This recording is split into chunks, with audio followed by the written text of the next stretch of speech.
So hello everyone, स्वागत है आप सभी का आर्ट्स बोर्ड में। क्योंकि आर्ट्स का ऑल सब्जेक्ट यहाँ पर मैं कराता हूँ। वैसे साइंस कॉमर्स वाले भी हिंदी देख सकते हैं, तो ध्यान से देखिएगा क्योंकि एक ही पेपर होता है। संपूर्ण क्रांति हमारा चैप्टर है, थर्ड चैप्टर, ठीक है। और इसके जितने भी क्वेश्चंस हैं 45 से 50 वो सब करने वाले हैं, ध्यान से देखिएगा। और सब सवाल देख रहे हो आया हुआ है ना। तो ऐसा नहीं है भाई, मैं बेवकूफ़ नहीं बनाता किसी को। चेकआउट भी कर सकते हो, फैक्ट जाके, ठीक है, सच्चाई जान सकते हो। सबसे पहला सवाल है कि दल विहीन लोकतंत्र किसके मूल उद्देश्यों में है। यहाँ से सवाल है संपूर्ण क्रांति से, तो हो जाएगा मार्क्सवाद तथा लेनिनवाद, ठीक है। यानी कि बी नंबर का ऑप्शन आपका सही हो जाएगा। इसी तरीके से ध्यान से देखिएगा, आगे सारे सवाल बहुत प्यार से करेंगे एकदम नॉर्मल तरीके से, ठीक है। जयप्रकाश नारायण के बचपन का क्या नाम था। तो जयप्रकाश के बचपन का जो नाम था वो था बाउल, ठीक है। और बड़े हो गए थे, इनको कहा जाता है जेपी, यानी जेपी का मतलब जयप्रकाश, ठीक है। तो याद रख लीजिएगा, बड़े हुए तो जेपी और छोटे थे तो बाउल, है ना। किसने कहा था अभी ना जाने कितने मिलों दूर इस देश की जनता को जाना है। तो ये बात कहने वाले व्यक्ति थे जवाहरलाल नेहरू, यानी सी नंबर का ऑप्शन सही है। अब ये सवाल बहुत इंपॉर्टेंट है, ये भी याद रख लीजिएगा। अगला सवाल है जो कि 4 नंबर का सवाल है, देखते हैं। कह रहा है किस अस्पताल में दिनकर का निधन हुआ था, यानी अस्पताल का नाम बताना है। तो विलिंगडन नर्सिंग होम में, ठीक है। डी नंबर का ऑप्शन सही हो जाएगा, विलिंगडन नर्सिंग होम में, ठीक है। और अगला सवाल है जो कि 5 नंबर का सवाल है कि जयप्रकाश नारायण को किसका दलाल कहा गया है। तो जयप्रकाश नारायण को अमेरिका का दलाल कहा गया है। डी नंबर का ऑप्शन सही हो जाएगा आपका, डी नंबर का ऑप्शन सही हो जाएगा। जयप्रकाश नारायण के स्वास्थ्य पर निगरानी रखने वाले डॉक्टर का क्या नाम था। तो भैया डॉक्टर का जो नाम था वो डॉक्टर रहमान था। ए नंबर का ऑप्शन सही है, ठीक है। जयप्रकाश नारायण के स्वास्थ्य पर निगरानी रखने वाले डॉक्टर का क्या नाम था, डॉक्टर रहमान था। अगला सवाल, जयप्रकाश जी को किसका भाषण सुनकर अमेरिका जाने की प्रेरणा मिली। यानी जयप्रकाश ने किसका भाषण सुना जिससे उनको अमेरिका पढ़ने जाने को मन किया। तो स्वामी सत्यदेव का, ठीक है। तो याद रख लेना, बी नंबर का ऑप्शन सही हो जाएगा। बहुत इंपॉर्टेंट सवाल है ये बहुत इंपॉर्टेंट सवाल है भाई, ठीक है। चलो 8वां नंबर का सवाल है और कह रहा है कि फ्री प्रेस के मालिक कौन है। तो फ्री प्रेस के जो मालिक हैं उनका नाम है सदानंद, यानी सी नंबर का ऑप्शन सही है। क्या, सदानंद, ठीक है। सी नंबर का ऑप्शन सही है। कह रहा है कि ब्रेन ऑफ बॉम्बे किसे कहा जाता है। तो ब्रेन ऑफ बॉम्बे जो है वो उमा शंकर दीक्षित को कहा जाता है, याद रख लीजिएगा, ठीक है। उमा शंकर दीक्षित को ब्रेन ऑफ बॉम्बे कहा जाता है। भाई देख रहे हो, देख रहे हो, भाव ब्रेन ऑफ बॉम्बे। जयप्रकाश नारायण ने आईएससी की परीक्षा कहाँ से पास की थी। तो पास किया था बिहार विद्यापीठ से, यानी डी नंबर का ऑप्शन सही है। यानी जयप्रकाश नारायण बिहार विद्यापीठ से उन्होंने अपनी परीक्षा आईएससी यानी इंटर जिसमें आप हो उसकी पास की थी। कह रहा है कि लेनिन की मृत्यु कब हुई थी। लेनिन की मृत्यु पूछता है जब भी, तो 1924 बताना है, ठीक है। क्योंकि बहुत बच्चे कंफ्यूज होते हैं, 25 मारते हैं, 24 बताना है, ठीक है। चलो अगला, जयप्रकाश जी मार्क्सवादी कब बने थे। तो जयप्रकाश जी मार्क्सवादी बने थे 1924 में ही, याद रख लेना, ठीक है। चलिए अगला सवाल है 13 नंबर का कि फणीश्वर नाथ रेणु की पुस्तक कौन है। अब ऑप्शन देखो ध्यान से, सत्यकामा नहीं है, कुरुक्षेत्र नहीं है, जन जनपद का कवि हूँ नहीं है, उस जन्म ना मैला आंचल है, सिंपल बात है, डी नंबर मैला आंचल है, ठीक है। अगला सवाल है 14 नंबर की 1974 में बिहार प्रदेश के मुख्यमंत्री कौन थे।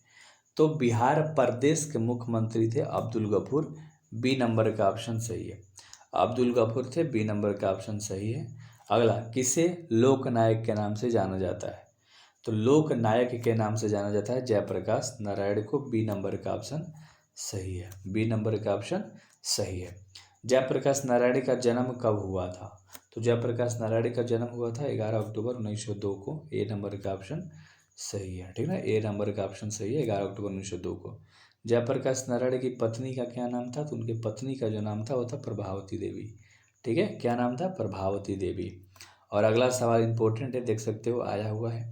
कह रहा है कि रिकंस्ट्रक्शन ऑफ इंडियन पॉलिटी किसकी रचना है। तो रिकंस्ट्रक्शन ऑफ इंडियन पॉलिटी जो है वो जयप्रकाश नारायण की रचना है, डी नंबर का ऑप्शन सही है, ठीक है।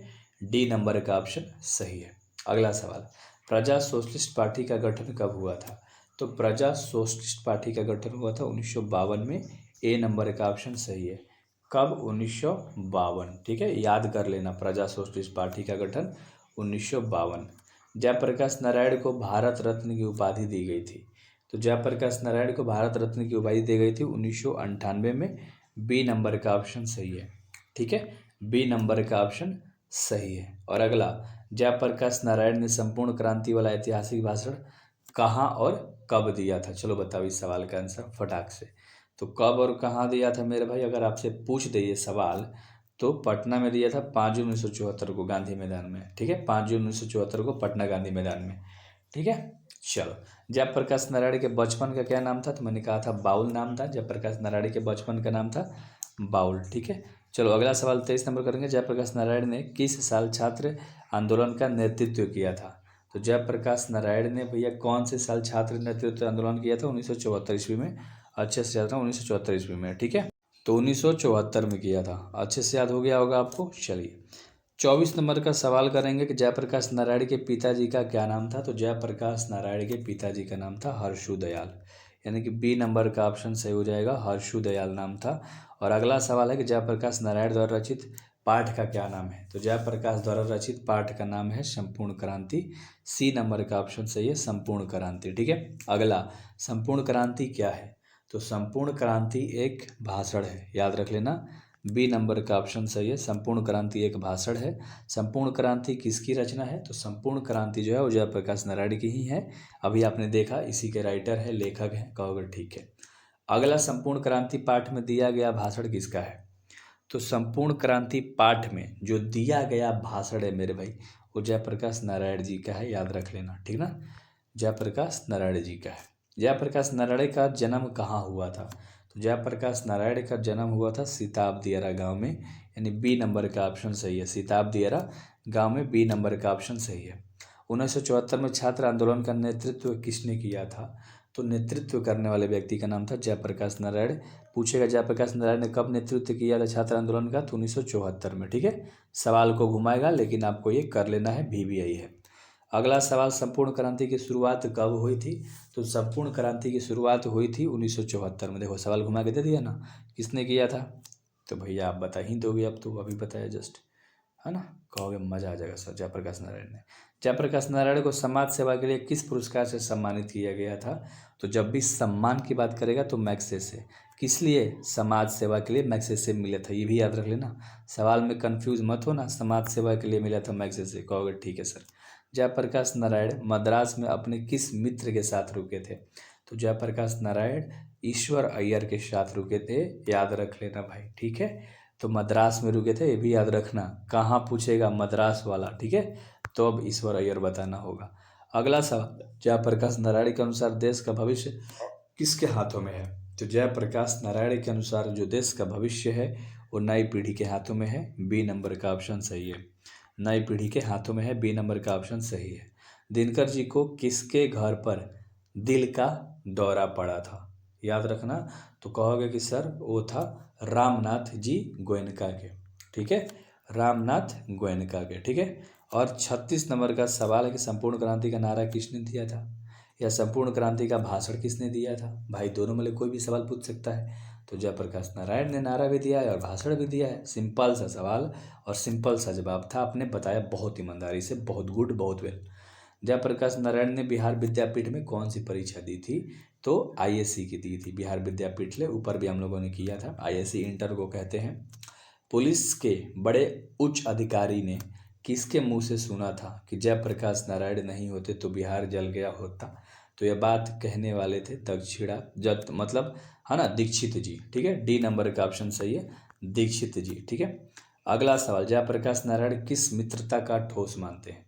तो जयप्रकाश नारायण जो थे वो अंडरग्राउंड जमाने को, ठीक है, याद रख लेना, अंडरग्राउंड जमाने के मित्रता को ठोस मानते थे। और जयप्रकाश नारायण किसको भाई कहते थे? तो भाई कहते थे जवाहरलाल जी को। ठीक है, यानी जवाहरलाल नेहरू को। बी नंबर का ऑप्शन सही है। जयप्रकाश नारायण जवाहरलाल जी को अपना भाई कहते थे, भाई, याद रखिएगा। चलो, दलविहीन लोकतंत्र किस विचार का मुख्य राजनीतिक सिद्धांत है? तो ये है सर्वोदय विचार का, यानी ए नंबर का ऑप्शन सही है। ए नंबर का आंसर सही है। 1974 ईस्वी में जयप्रकाश नारायण ने किस आंदोलन का नेतृत्व किया था? तो उन्होंने किया था छात्र आंदोलन का, यानी डी नंबर का ऑप्शन सही है। ठीक है, छात्र आंदोलन का। अगला सवाल है कि छात्र आंदोलन का नेतृत्व स्वीकार करते समय जयप्रकाश नारायण की स्थिति कैसी थी। तो उनकी स्थिति बहुत ही खराब थी, क्योंकि वो बुढ़ा गए थे, यानी बुढ़ारी और बीमारी दोनों थी उनके पास। तो जब वो छात्र आंदोलन का नेतृत्व कर रहे थे तो बूढ़े थे और थोड़ा बीमार थे। अगला, जयप्रकाश नारायण की पत्नी का क्या नाम था। तो जयप्रकाश नारायण जी की पत्नी का नाम था, ठीक है, प्रभावती देवी। सी नंबर का ऑप्शन सही है। आप बताना जरूर कि आपका कितना सही हुआ, ठीक है। और हाँ, आपको अगर PDF लेना होगा भैया तो 83 17, ठीक है, 73 96 और 73 पे व्हाट्सएप करना, या आप अच्छे से जाके ऐप में भी ले सकते हो, लेकिन छोड़ो ना ऐप की बात, यहाँ पर व्हाट्सएप करो, मैं आपको PDF दूंगा ताकि आपके मोबाइल में रहेगा, जब मन तब याद कर सकते हो। या तो ऑब्जेक्टिव लेना है, सब्जेक्टिव लेना है, या नोट्स लेना है, तीनों मिल जाएगा आपको, ठीक है। जो भी आपका स्ट्रीम है आप बस मैसेज करो, आपको मिल जाएगा। इस सवाल को देखते हैं कि अमेरिका से लौटने के बाद जयप्रकाश नारायण किस पार्टी में शामिल हुए थे। तो भैया वो पार्टी में कांग्रेस के शामिल हुए थे, याद रख लीजिएगा, ठीक है। कौन से पार्टी में? कांग्रेस की। ये पहले ज़माने की सवाल है, ठीक है। चलो 2025 में देखो पूछा है, तो अच्छे से कर लेना भाई। मिलते हैं अगले वीडियोज़ में, ठीक है, अगले चैप्टर के साथ।